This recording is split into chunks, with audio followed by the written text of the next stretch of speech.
Okay, na? Okay. So ability now number D, that is the ability to sense and respond to stimuli. That is all living organisms have the ability to sense the environment. Means any kind of the changes occurring in the environment, we can sense it and respond to the. We can respond it to the environmental stimuli. The stimuli may be the physical, chemical, or biological. That is example of some stimuli that is like water, temperature, pollutants. All organisms are aware of their surroundings, but human beings is the only organism which is aware of himself.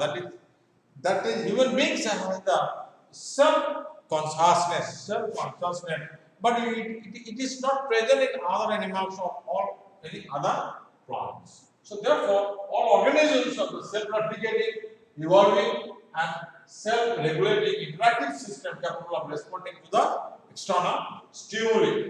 Now we'll discuss about this diversity in the living world. So better to discuss about this diversity of the living world. Diversity means what? In one sense, means the different varieties. The different varieties. So the number of species that are known and described.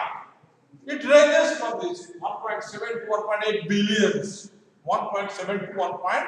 Billion. That means the ranges, the different plants and animals that are present on this world or present on this earth, it may vary to 1.7 to 1.8 millions. So these different varieties of the plants and animals are called biodiversity. The different varieties of organisms present on the earth. That is known as what? This refers to as biodiversity. Now we'll discuss about this. Nomenclature. Nomenclature means what? The naming of organisms. The process of naming of organisms. So the process of naming organisms such that a particular organism is known by the same name, not different names. All over the world, a particular organism is known by the same name all over the world. The process is known as what? Nomenclature. And what is the name? What is the particular name of this organism? That is known as the scientific name. That is known as what? Scientific name. Then identification. So before doing nomenclature, so we should describe the particular organism. We should, before giving name to a specific organisms, we should identify, we should describe that particular organism.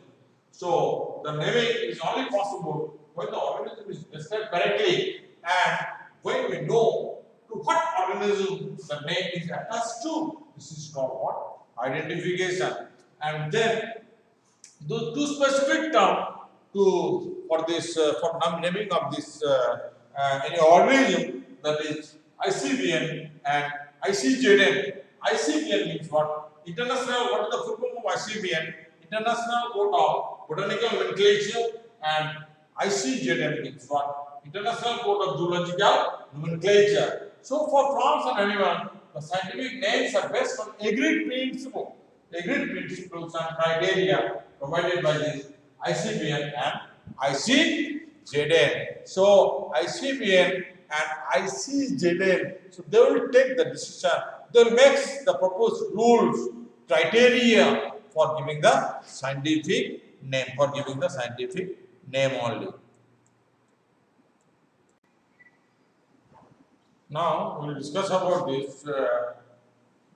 Each name has two components. That is the first one. Each name means, say about this, the scientific name. It is made up of two components. It is composed of two components. One is called the generic name. The first one is called the generic name, and the second one is called the specific epithet or specific name. That means what is called binomial nomenclature, the system of providing a name with two components. The first one is called the generic name.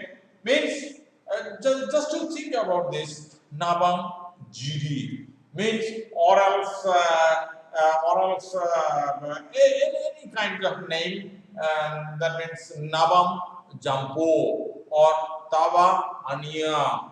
Means these names are composed of two words the first word. The first word is called. You think about this. As for example, I am giving you this example. That is the mango. Mangifera indica. The scientific name of Mangifera indica. Lin. Lin means Carolus lineus.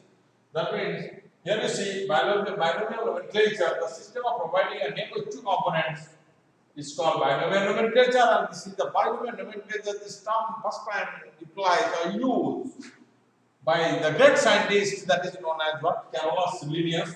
You might have studied in class 9. The scientific name of mango, Mangifera indica, Lin.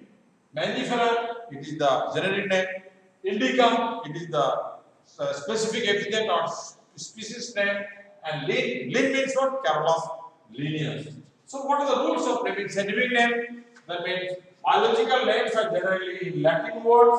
Latin means in obliquely it is written, that is written in italics word, and the first word in a biological name represents the genus. The first word is called genus, the second name is called the specific epithet, and both the handwritten word, when it is written handwritten, so it should be separately underlined, not continuously. Separately, you see, it should be separately underlined, and then the first word denoting the genus starts with capital.